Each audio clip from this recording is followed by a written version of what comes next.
El tema 1, Introducción a la bioestadística, trata de la introducción a algunos conceptos básicos. Podríamos empezar hablando del papel que tiene la estadística en la ciencia. En ciencia, los modelos que se crean para explicar fenómenos sabéis que son de dos clases, los deterministas y los aleatorios. Los deterministas son aquellos en los que al repetir un experimento en las mismas condiciones se obtiene siempre el mismo resultado, y sin embargo en los aleatorios el resultado puede ser diferente en cada repetición. Es en este tipo de modelos donde la estadística tiene más que aportar. Desde luego, en la ciencia de la vida en general y de la salud en particular, lo excepcional es el determinismo y lo natural es la variabilidad. Aquí la estadística se vuelve una herramienta fundamental para prácticamente cualquier tipo de estudio. Las técnicas estadísticas se pueden clasificar, grosso modo, en dos categorías: la descriptiva y la inferencial. Bajo las técnicas de estadística descriptiva, agrupamos todas aquellas relacionadas con la recogida de datos, su presentación ordenada en forma de tabla, gráficos, resúmenes, y describirlo basándonos en cosas como medias, por ejemplo. Son técnicas con las que describimos como mejor podemos los datos que tenemos en la mano. La idea no es de matar de aburrimiento a nadie armado con números y gráficas. Se trata de presentar la información de que se dispone de la forma más clara posible, a la vez de destacar las características más importantes de los datos.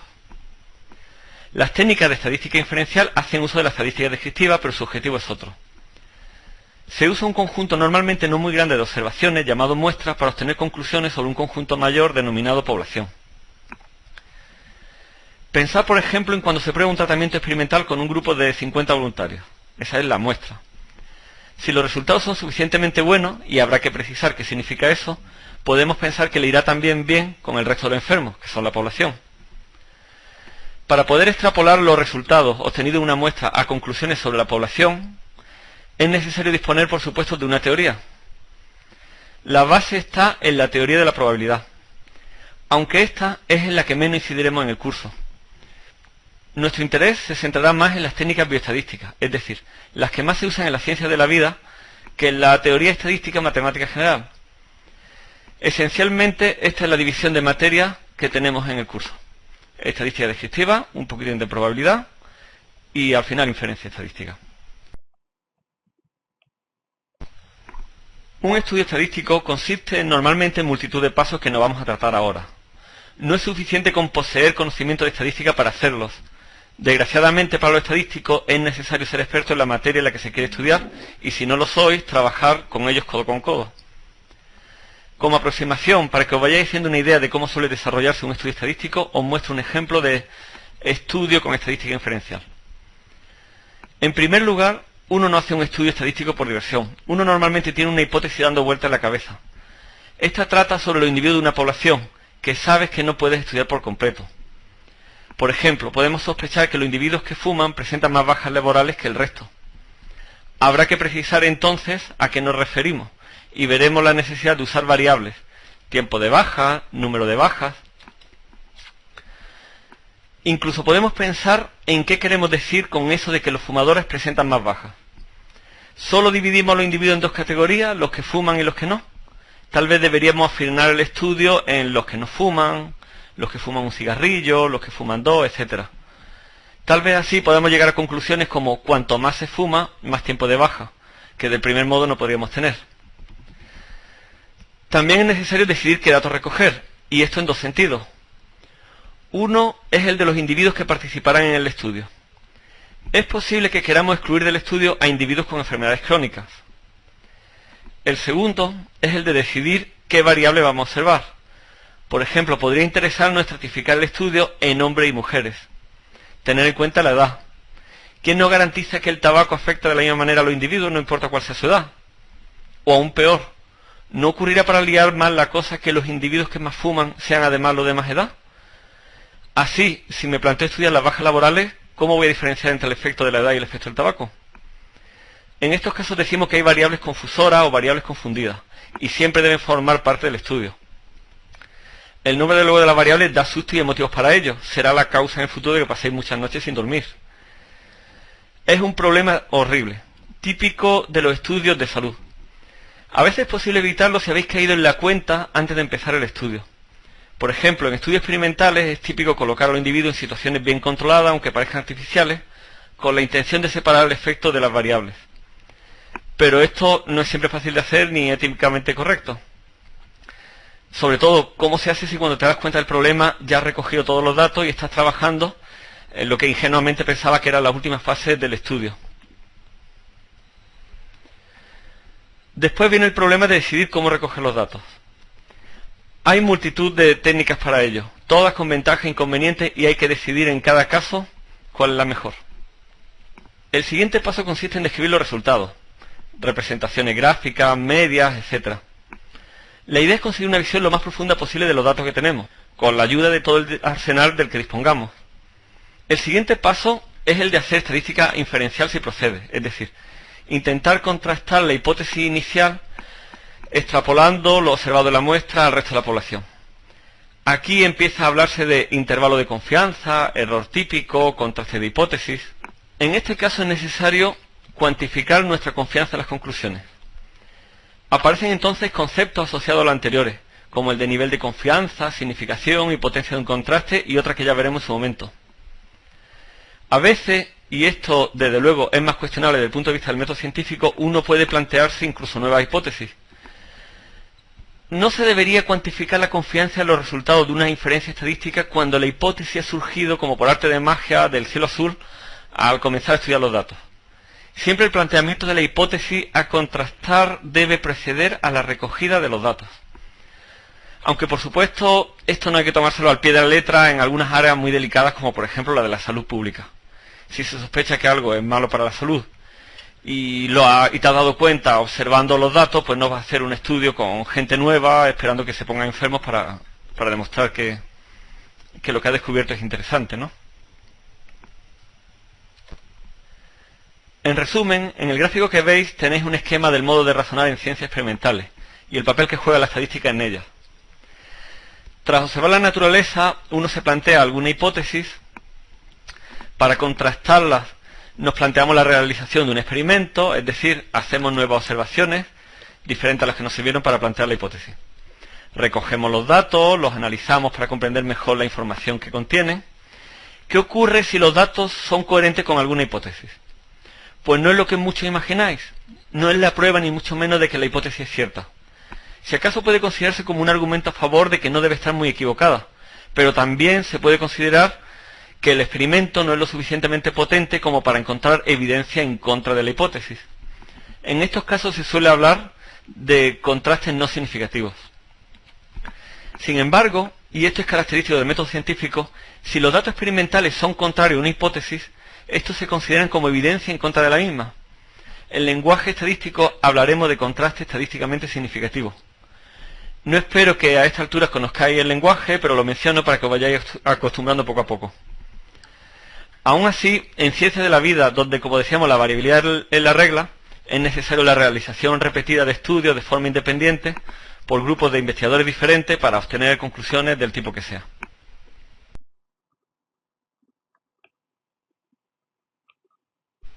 Cuando se realiza un estudio estadístico, los datos recogidos serán organizados en una base de datos. Las bases de datos pueden ser complejas, aunque en el caso de las bases de datos estadísticas frecuentemente son muy simples. No es extraño que los datos se puedan organizar en una simple tabla o relación. En estos casos, un programa tan simple como una hoja de cálculo es más que suficiente para almacenar la información. Las variables corresponden así a columnas de la tabla o de la hoja de cálculo que en lenguaje de base de datos se denominan campos. Las múltiples variables que observamos de cada individuo se organizarán en filas. Una fila corresponde a un individuo de la muestra. Los valores de las variables normalmente se introducen no con letras, sino con números. Por ejemplo, se codifica a los hombres con un 1 y a las mujeres con un 2. O una respuesta sí se codifica con un 1 y una respuesta no se codifica con un 0. Si la variable es cualitativa, a cada número se le suele asignar una etiqueta para recordar su valor y que las representaciones gráficas o las tablas tengan un aspecto más legible para el ser humano que tenga que interpretarlas. Se suelen usar códigos especiales cuando no se dispone del valor de una variable. A estos datos de los que no se dispone se le llaman datos perdidos o datos ausentes. A veces se deja el campo en blanco, se le asignan códigos extraños como 9, 99, 999. El análisis de los datos perdidos debe ser tenido en cuenta en el estudio.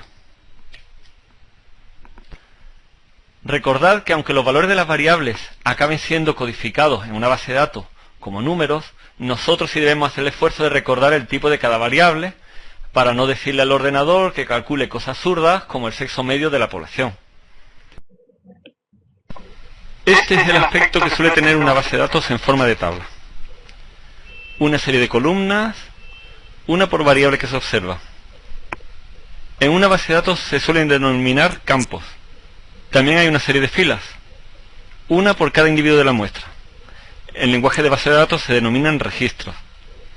Aquí veis los datos del primer individuo, los del segundo, el tercero.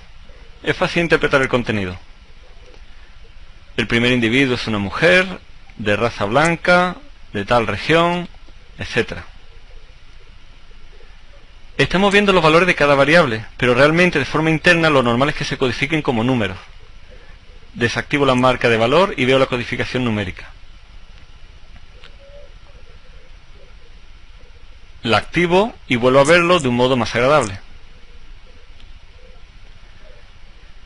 Si me voy a la pestaña donde están definidas las variables, es decir, los campos, accedo a más detalle de cada variable. Por ejemplo, el sexo está codificado numéricamente. Tengo una bonita etiqueta explicativa que se mostrará cuando el ordenador genere un resultado.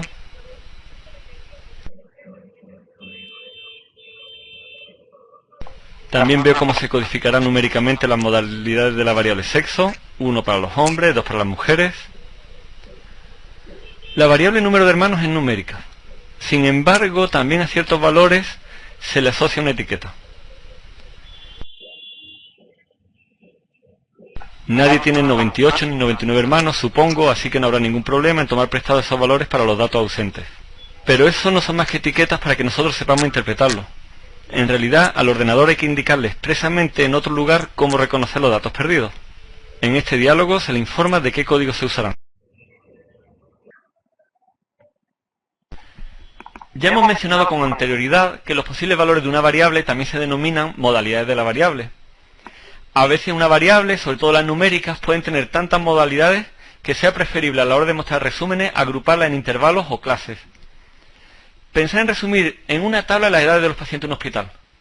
Sería espantoso encontrarse una tabla que diga individuo con 20 años, tanto, con 21 años, cuántos, con 22 años, patatín, con 23, patatán.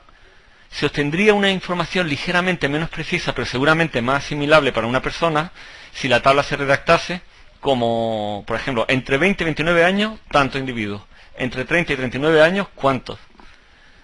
La estadística se usa para presentar información de modo claro, no necesariamente preciso hasta la desesperación.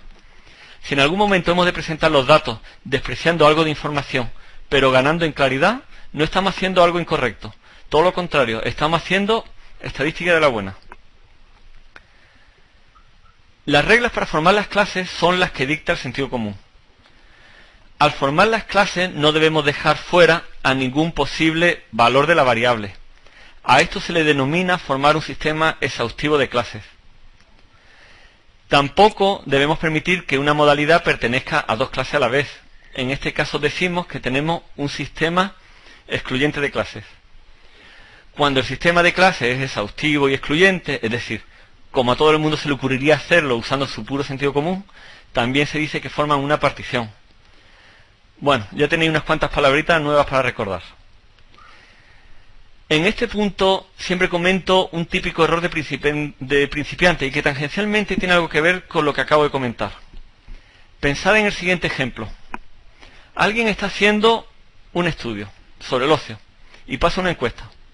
Una de las preguntas dice algo como: marca la actividad que te guste, deporte o cine. Y cuando uno se dirige a meter los datos en el ordenador de todo lo que ha recogido, se da cuenta de que la mitad de los individuos ha marcado las de opciones y ya no se sabe qué hacer.